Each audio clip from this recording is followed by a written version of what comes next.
Hey, special day, and I'm actually going to dedicate today's episode to all of the little black girls that have always wanted to be a ballerina, but honestly thought that they couldn't because they didn't necessarily see themselves on the stage or even in the movies when they're like having ballerinas dance. Today we have Amanda Morgan with us from Pacific Northwest Ballet, and she is the first black female soloist. All right, we're gonna get into our intro, and then once we come back, we're gonna bring in Amanda.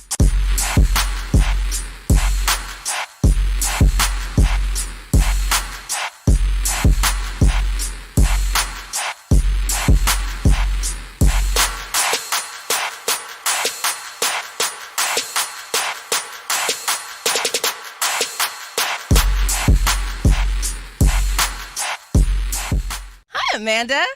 Hello. How are you? I'm good. Happy to be here. Good. So, first of all, shout out to Seattle for giving us some nice rain today. Yeah.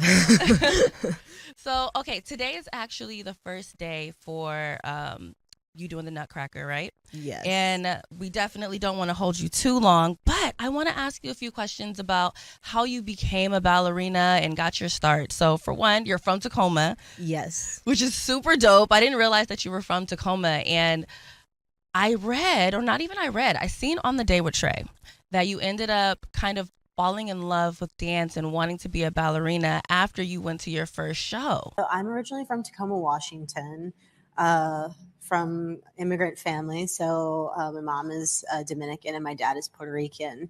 So there's not very many dancers at all in our family. But I just like my mom took me to see the Nutcracker one time when I was younger, and then I just wanted to, dance ever since. Yeah. Can you tell me a little bit about that experience in that day? Yeah, so I mean, I'd seen small shows with smaller local companies here in Washington, but it really was when I saw New York City Ballet do the Nutcracker when I was 9. And I remember specifically seeing the Sugar Plum Fairy and being like, oh, I'm going to do that. Like just feeling like I'm going to do it. Like not even I want to. Like I'm going Like it's to going do to it. happen. It's going to happen. Whether or not like anyone tells me no, or I'm going to make that happen. Yeah. And I was already doing ballet at the time, but I think like that scene that of like just the enormous amount of like what ballet could be, and the fact that it was a profession, right? Yeah. Like a lot of people don't realize that you can just like get paid to dance. Yeah. And so when I found that out, I was like, I mean, I'm still gonna do school, but like, I mean, I could get paid to do this. Options Of are course, endless now. of course, I'm gonna do it. So yeah, got back here and just really, really, really working hard. Yeah.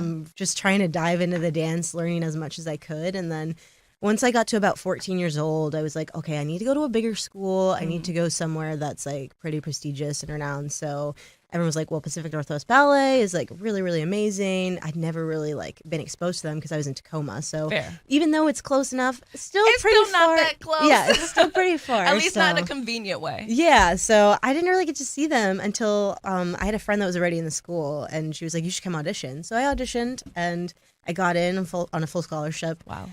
So I was like, my parents didn't need any convincing. They were just like, "All right, I guess Let's maybe do this." let's do it," which was wonderful. Yeah, and then I joined the school in 2011, I believe it was. Went through level 7, level 8. And then I got invited Now, what does to that be. mean? So there's different levels in the school. So you have levels like 1 through 8 is like the professional school or the school that P&B has, and then they have like creative movement and things before. But it's really like levels 1 through 8. You learn different things as you go along. Since I came when I was a little bit older, I went to level 7 already, Gotcha. and then I went to level 8, and then after that they pick like 2 to 3, sometimes 4 students to be in the professional division. Mhm. And so I was picked out of my class. I was one of the 3 students to be picked for that. Dope. And then once you're in the professional division, you're with people from all around the world, Yeah. pretty much. So I had friends that were like from the complete other side of the country, from a different country. Like it was, It's like those movies. Like I don't remember what movie it was that I seen, but you end up having all of these kids and adults coming to this one school from Yes. just all over the world, all over the country, and it's Yes. like a huge experience. And then like when you finally see everyone on stage, it's like Damn. Yeah. This is like dope. Yeah. So like there's like so many different people, like students from all over. And so that's when the competition, like, it definitely intensifies because you're all fighting to just get the one or That two one contracts spot. Yeah. that are available. And there's like 40 of us. And so I, was doing that. I already was from here, which I was really fortunate to not have to go anywhere else. I think a lot of people, they have to travel across the country and go live somewhere elsewhere from their families. Yeah. Luckily, I got to be pretty close by. But yeah, so I broke my foot actually. Okay, now, I was going to ask you about that. How did this happen?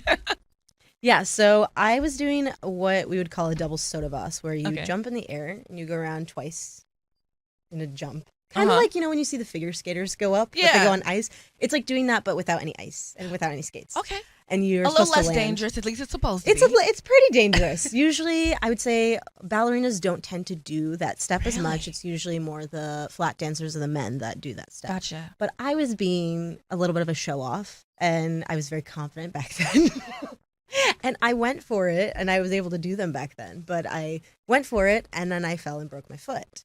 And that week was when my director, Peter Bowl, was kind of like letting people know if they're going to get hired or not, or if he's kind of deciding.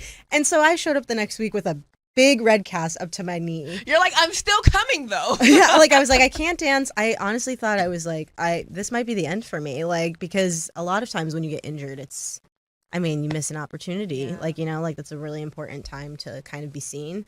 And he took a chance on me and told me that he was still going to save an apprentice contract for me over people that weren't even injured. So many people. So I was like, and on top of all of that, like, I think hearing that and knowing that there hadn't been a Black woman, in this company for like at least 30 years, at least since the 90s, 80s. So I was like, oh my gosh, like, this is like huge. Like, this is opening the door because like literally there were legendary. Black men in this company, time and time again, but like to see a Black woman, like a ballerina, because of like, the standards of like what it means to be feminine, what like there's so many things that ballet upholds in that. And as Black women, I think we tend to be seen as masculine sometimes. Yeah. We're seen as harder. We are not able to be soft and fragile when we are soft and fragile and tender and all those things. In addition to strong and all of these things, we're multifaceted. So I think just, like opening that was like, okay, it's happening. And then it was hard. I bet. It was hard because I was the only, Black woman in the company. There's no one to see. Did you, and shoot, not even did you, have you gotten used to being the only Black woman typically in the room? I think when I was younger, yeah, but I think you don't notice that you're the only one until it becomes more of a competition thing. Gotcha. And then you start noticing, oh, like, why are things harder for me? Yeah. Why are people expecting me to be, like, excellent at something, whereas other people can be average? Mediocre. Yeah. Oh, yeah. You just said it. And it's like, it's the reality. The basics. I think, as Black people, we have to be excellent at everything we do.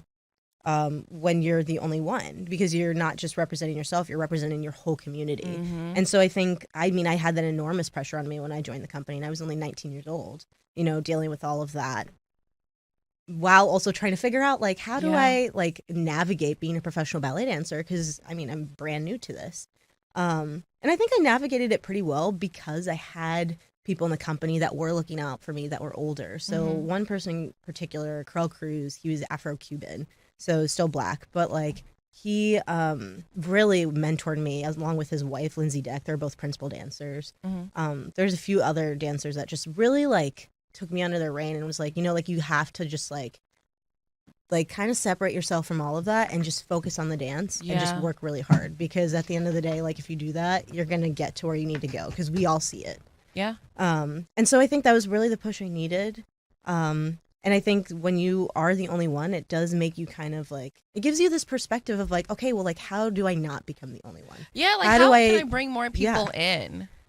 So once the protests happened, specifically when George Floyd was murdered, just the reaction from ballet in general was like, there wasn't a lot of reaction. Mm-hmm. And that really angered me, because I was like, I'm over here like putting my body like on the line, like literally working, for this company. and they're not even saying anything about it. It's like, what are all these young little black boys and black girls gonna like? What are they gonna think? Or it's like, You what are just they don't gonna think? care. Like, yeah, they need Well, to know that that they're and supported. well, that and the fact that a lot of times, black people don't even feel welcome coming to the ballet. It's like, I don't even know if I'm supposed to be here to even sit in Exactly. the audience, let alone you guys not even say anything when something this big is happening. Exactly. Yes. Like all of that. So yeah, I brought it up with my artistic director, our executive director. I yelled a little bit, but I will say they listened. They really listened. There are sometimes uncomfortable conversations, but I think like that stuff needs to happen in order for Yeah. change to happen. And so, there was just so much that happened in Seattle, when the protests happened. But I mean, once we were slowly coming back into ballet, because we weren't able to dance during all of that. True. We weren't able to even be in studios all together as a company. We were in pods for like four of us. So were you like, wow? And so sometimes I wouldn't even go. I would be like, I'm not really wanting to go into work. Like I'm gonna go protest because I'm like, this just feels more important to me right now. Especially like when there's just so much going on. But I think at a certain moment, I was like, okay, like how can I still be an activist in the arts? Yeah. Like what can I do like in my position to like amplify that? And I think by me speaking up, by people listening, by people like taking a chance, like now our company is like so diverse, which is I never thought it would turn like that so quickly. I seen it was at about 45 or 50% diverse now. Yeah, which is like insane because if you saw like what our company was before, you would be like, oh, it's like all lily white and like maybe like 2 people of color. And if I'm not mistaken, I read that P&B recently brought on their first non-binary dancers. Yeah, they have 2 non-binary dancers who are incredible. I like work with them a lot, like choreographing with them. But yeah, like I just think we're P&B in particular is like very much looking at dance in a way of like, okay, but like how are we evolving? Like where is dance evolving to that it really is inclusive to everyone? Yeah. Not just every type of color, every type of gender identity, every type of sexuality, like even like accessibility and like things like that. I'm starting to see that happen more so here, which I feel really grateful to be in a company that is doing that because if it wasn't, I don't think I would be able to succeed as much as I have. True. Do you feel that they would have still gotten to this point without all of the protests in 2020? Or do you feel like that's what actually needed to happen? I think that all really did shift. It was a big shift for a lot of organizations because not only are you, because you're like realizing like all these real world issues. It's like ballet, like we tend to make everything to a fantasy type of thing, trying to deflect from that. But that's not what ballet just is. That's not what dance just is. We also can use that to really amplify what is going on right now and how can we connect to that? How can people see themselves in that? And it was more evident than ever when all of that was happening. The pandemic, the protests, like all of that, that ballet was behind in like feeling that it could relate to humanity in that way. Humans didn't want to go see a story about a weak little, it didn't woman matter trying at that to find moment. love when, people are dying, and I'm not saying that ballet needs to be everyone dying all the time, but just having that steady balance of like really being able to reflect what we see in the world while also like imagining what it can be and like how to, like just be creative in that sense of like visualizing, I don't know, like more of a fantasy, which I think is also good because you don't always want to be down all the time either. And that's the great thing that art can do. It can do both. Now, curious, what would you say to like younger girls that are from Tacoma like yourself and they want to dance? Like, what would be some warnings that you would give them in terms of, yes, dance, yes, do your best, but this is what you're definitely going to have to deal with while you're here? Yeah, I mean, I would say in general, like, so for me, when I was going to Pacific Northwest Ballet School, and I'm from Tacoma, I still went to normal high school, went to Curtis High School, and had to go to high school at 6:30 in the morning. Wow. Starting at 6:30 in the morning, I would wake up at like 5:30 in the morning to make it to school because I lived in Tacoma. And then I would leave high school at 1 o'clock and take 3 city buses to get to here every day. Wow. Pretty much. And then I would take the city bus back to Tacoma late at night after that whole, day of school and of like ballet classes. And a lot of kids have to do that. It is like very much a sacrifice when you know that you want to be a professional ballet dancer or a ballet dancer in general. Like it's a lot of discipline, and that's why when you talk to a lot of ballet dancers, you'll be like, wow, they're like so smart, they're so disciplined, they're very on top of it, because you kind of have to be. Yeah. Like there's just so much you're cramming into a day. So I would say, yeah, like that is something to keep in mind, but also like I think being mindful of just like enjoying certain present moments more. Like I think one thing I'm really fortunate about, I was happy I went to normal high school still, because I had like these connections and these friends like that. I mean, I still am friends with a couple of them still to this day. And we made great memories, even though I was also like exhausted, and had to go to ballet class. But sometimes when you just like, some people will just go to like school online and just be alone and do that and then just do ballet. But I just feel like it's always good to have a healthy balance of like remembering where you're from. Some normality. Yes. Yeah. Having that normality in a bit too, because also that does like goes into like how you dance on stage. That goes into being able to relate to audiences. I feel like when I'm on stage, like when people are seeing me dance, they really are seeing like who I am as a person. I'm not putting on a false pretense or any of that. Like I'm like very much being vulnerable in that sense. It's funny. I actually wrote in my notes that you are vulnerable in general. Like I went on your Instagram and I seen like a post where you were talking about how the photo of you where you're like on your point and you're like your leg is up and you're like, this is my favorite photo of me. I'm able to have my natural hair out. I'm able to wear my tights or not wear tights, but the tights that I wear, they can be like the actual my skin tone. I can wear points that are my skin tone. Can you tell me about like coming into yourself as a ballerina, even though you weren't able to possibly do that for a little bit? Yeah, I mean, I think it's just been really refreshing because I've gotten to this point now where I've been promoted, accomplished something that like no one that looks like me has done yet. And I'm able to also really just like be myself in that. Not like I think in a lot of other companies, Black women are not able to do that. They still have to be acting a certain way and dressing a certain way. You have to put on a certain face when they come to work. You still are stereotyped into what roles you get casted as. Yeah. And I mean, that happens to everyone. But I think it happens more so to Black women than anyone else. And it's definitely happened to me, but I don't know. I've just found this like level of like, I can be very transparent and honest about how I'm feeling. Especially with the people I work with and the people that are at the front of the room, which is not a normalized thing in ballet culture, but it needs to be, because like in general, when you are able to communicate more and like say what you want and kind of just collaborate in that way, like the art will just be better. Yeah. Like everything will just be better, in my opinion. That's just like how I see it.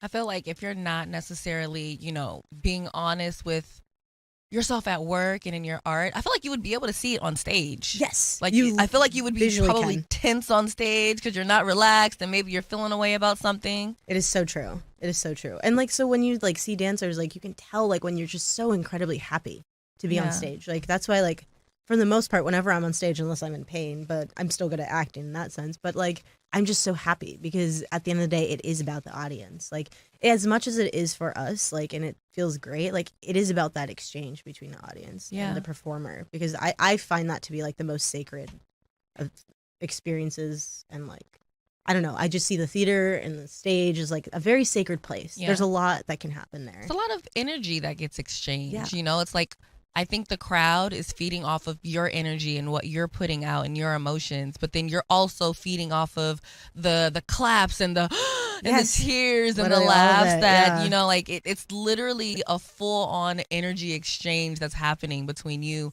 and us in that moment. Really quick, because I know that you have to get ready to get out of here soon, but how does it feel to have performed on the stage that you first saw the Nutcracker, to now also have said that you wanted to be the Sugar Plum Fairy and literally be doing it in your city now? Yeah, so I saw the Nutcracker in New York. Yes. But I'd seen PMB's Nutcracker probably a little bit later when I was older, but I mean, just knowing that I am dancing on that stage, every single time I go in that theater, it's a very crazy experience because I get all these little flashbacks to when I think the first time I ever danced on that stage, it was like Snow White or like a family matinee, and I was like a level 7. and our principal dancer Elle Macy was doing Snow White at the time, like who like was a student. So it's Yeah. like very long time ago. But I just like think about that time where I like went on the stage and no one was there. It was dark, and I just like looked up and I was like, wow, this is huge. Like the stage is huge, and like we all just like are so fortunate to be able to like be dancing in a place like this. Like even when we went on tour to New York this past summer, Mhm. and the stage there is incredible. I mean, everything there is incredible. There's a lot of history there, but it's smaller than our stage. Really? Even in New York, yes. And I don't know. I was just like, wow, like something as like New York City Ballet that has like so many dancers, like they're crammed in some of these spaces, like with so many people. And like we get all this space and we don't always use it. Like I'm like we have so many resources. We have everything needed to just like be a really great ballet company. And I Yeah. think we're doing that, but like there's always, there's always moments where we can be better. And I'm loving seeing that everyone wants that and wants to be better and wants to kind of like just include more and more people like in this ballet community. I love it. Now, speaking of including more people, you have the Seattle project. Yes. You started that in 2019. Can you tell us a little bit more about it and how people could also be involved if they wanted to? Yeah, so the two goals pretty much for my Seattle project, which I decided to create like mostly like a lot of it was because I wasn't being used enough. Like I was like, I'm not dancing enough. Like what am I doing? Wow. Like so then I was like, ugh, I already was kind of choreographing a little bit, pretty young still. But I was like, wow, that's like another way to really be involved with dance and amplify other dancers. Like when you tell them, like when you give them moves, when you give them narratives to kind of act out, like that is like, it's like one of my biggest loves, honestly. But yeah, the two main goals are to make the arts accessible. So that's like being able to see the arts and dance in particular, not just in expensive theaters where you have to pay money. You can see them in smaller theaters. You can see it in public parks, see it in museums, I things saw like you that. guys dancing at Jimi Hendrix. Yes. So we are doing that. That's like kind of our aim is to have shows not only in theaters, but also having dance on film. So whether that's like small movie theaters that you can see dance on film and also like, access it in that way. Seeing dance obviously like in parks, even just when you're picnicking out with your family and you're just, seeing dance. Like It's dope that's to like see. it's just like kind of like knowing that like this like this art form belongs to everyone Yeah. and anyone that wants to partake in it, and you should be able to see yourself in that. So another main goal of mine is to really amplify like LGBTQ plus and BIPOC artists, whether that's like them creating work or like being in the work. I think that's just like the more we diversify that, I mean the art can only get better again. True. So those are kind of the two main things. Next year I'll be having my first ever full length work I ever make, which I've never done before. Nice. Are you excited? Yeah, I'm hoping to have only Black femmes be a part of it. I'll be working with a painter to be making pieces based off of what I make in live performance. So it'll kind of be a mixture of painting, live dance, and dance on film as well. Oh my All at gosh. Northwest Film Forum, which will be happening in May. I'm gonna have to definitely come to that. I've Yeah. gone to like I haven't gone to the Northwest one, but I went to Langston Hughes's film thing. Langston and it was Hughes is so cool. super dope. That's and another I'm like, place "Ugh, we're I gotta eventually go." hoping to present work at. But yeah, so I mean, it's hard though because I also have a full-time job as Yeah. a professional ballet dancer, so it's like figuring out how to balance that. And I think now that I'm a soloist, I have a little bit more time. I also do college at Seattle University, so Wow. I'm a very booked girl. Booked But and busy. It's nice. I think it's all going to pay off, like eventually, because what I do want to do eventually is like be in a position of power, like something where I can kind of like create opportunities for other artists to dance, whether that's having my own company or helping with a nonprofit. I don't know what Yeah. it will be, but I definitely want to do that type of work. So.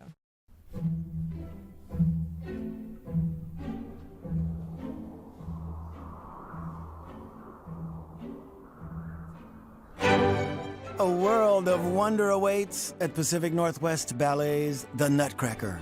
Treat your loved ones to the Northwest's favorite holiday tradition at Seattle Center's McCall Hall. Tickets start at $27. Visit pnb.org. Well, before I let you go, we have to do 6 randoms with Besa. Okay, fun. So, number 1, How do you relax after a long season? How do I relax after a long season? Lately, I haven't relaxed after a long season. No time to relax. I always go on like a vacation, but it's like something that's like a very sporadic and like I'm doing a lot. But I mean, one thing I love watching like period piece dramas or like movies and just like having a nice cup of tea or coffee and just like like getting really into it. Do you have a favorite brand of tea? Favorite brand of tea? Oh, that's hard. I don't know if I do, honestly. I like yogi teas because they have the little they have they quotes have on really them. good quotes. Yeah, they do have really good And then they have quotes. like so many different flavors, and I'm like, I wonder if this detox really works. Honestly, it might. I They have have no like idea. a skin detox one. I'm like, let's see if this works. Why not? Oh my God. Okay, number 2. What is one misconception of being a ballerina? That is easy. Probably that one first and foremost. Like people are like, "Oh, you just dance on your toes? Like that's so nice." Like or like also that like it's not a job. Yeah. I think in general when we think about the arts, people think it's a hobby and not a job, and it's very much so a job just as much as anything else. So, and just as important too. I think people need the arts. So. What is your favorite locally owned restaurant? Ooh. That's hard. You can give me like 3. Okay, well, at one point it was Kadai McCann, but they just like shut down. It's in Capitol Hill. I Okay. loved Kadai McCann. I haven't been there. Or should It's I say like I a never went? Cambodian street food, or like either Cambodian or Malaysian. Either way, it was so good. Ooh, that's hard. I really like Seattle Fish Guys. Haven't been there yet. Where's It's that a at? poke place in Central or like near Central District. Kind Okay. of. Really good. Okay, honestly, I'm just gonna go with Dino's. That's like one of my places. Okay. I always go to Dino's. I live right there, so like. Fair yeah. enough. Okay, are you going to see Black Panther 2 if you haven't? I already saw it. It was great. It was great. Have I was crying. It was wonderful. Everyone go see it if you haven't. I was like, this is so for the culture. Loved it. I'm like also Afro Latina, so it's like just it really just got It was a everything. vibe. It was I was like, yes. It was everything you needed in life and some. Yes. Okay, so what is one ballet that you have not done yet that you want to do? I haven't done yet. Oh, there's a lot. I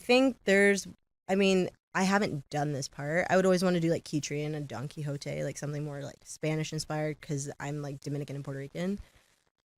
But honestly, like I just want to do something like outrageous. Just like outrageous, like wacky, like no one's ever seen something like that before. Those are the types of things I want to do. Okay, you might have to write it though. That would be I actually might. dope. I probably will do something like that eventually. That would be dope. Okay, what would you tell yourself that first day that you went to go see the Nutcracker?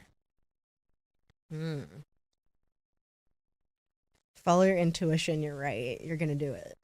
Because I'm gonna be at the Sugar Plum Fair this year. That's gonna be my first ever time doing it. Is this year? Do you realize you manifested that? Yeah, I believe in manifestation. I do. I Like- actually really do in this weird way. I always like cackle when people are like, I tried to manifest, but it didn't work. And I'm like, you can't manifest without putting the work behind it. No, It doesn't yeah, work you that have to way. do both. You can't just make a wish and think that a genie's just gonna No, you just gotta like you're working towards this stuff, but like if you believe that you can do it, I really do think that it's meant to like it will happen. Unless there's something better that comes along and you're like, oh, like I thought for me, like I was like, oh, I'm gonna do all this like so young. But then I was like, oh, like if I did that, I would have not been able to do like all these other things at P&B. Yeah. Like I would have never even known that I like to choreograph, you Yeah. know, like all of these things. So I don't know. I think everything happens for a reason, at least Same. in my life. So I'm pretty grateful. That's right. Okay, and last one. If you have the option, will you stay on Earth or are you gonna go to Mars? Oh, I've talked about this with my boyfriend. Shut up. He's like really obsessed with space. And I was like, no, I'm not going to Mars because I've already not seen enough on Earth. Like, Earth is like, I don't know. Like, I'm like, there's just so many beautiful things here. How am I going to go all the way to another planet if I haven't even seen like everything here first? Yeah, we haven't even gotten all the way to the bottom of the ocean yet. Yeah. I don't need to go there. Though. I don't need to go there. Not that curious. No. Okay, so one, I want to thank you so much for coming. I'm so proud of everything that you're doing. You are literally, I know that it's a lot of weight to be like, oh my God, I'm I'm the first Black or whatever, but it was given to you for a reason. You know what I mean? Like everyone gets like some kind of weight put on them for a reason. So proud of you. Keep killing it. Keep being an activist and being a voice. I saw you check the heck out of the Seattle Times, and I loved every second of reading that paragraph. You know they updated the title. Oh, I know. I told them to. Okay, real quick, Amanda, what's next for you outside of the Nutcracker, which today we're recording this on a Friday, so that is when the Nutcracker starts at McCall Hall. So you guys got to get your tickets for that. Well, the Nutcracker will be in my life until December 27th. But which I'm excited about. But after that, I'm going to New York for New Year's. So I'm excited to spend time with some family and finally see the ball drop. Never done that before. I love it. Yeah. Well, shoot, I want to thank you so much for coming down to iHeart. I know it's real nasty outside. You know, we're all probably still a little lethargic from yesterday's Thanksgiving. So I appreciate you coming down. This was an amazing interview, and hopefully, you know, you were able to spark an interest in another little Black or brown girl that wants to also be a ballerina. Awesome. Because obviously you're doing it, you know, Destiny's doing it, and more are doing it. So it's possible now. Thank you. Thank you for having me. All right, you guys, that is it for today's episode of Rewind with Besa. Of course, until next time, I want you to have an amazing rest of your day. And as usual, keep that energy high.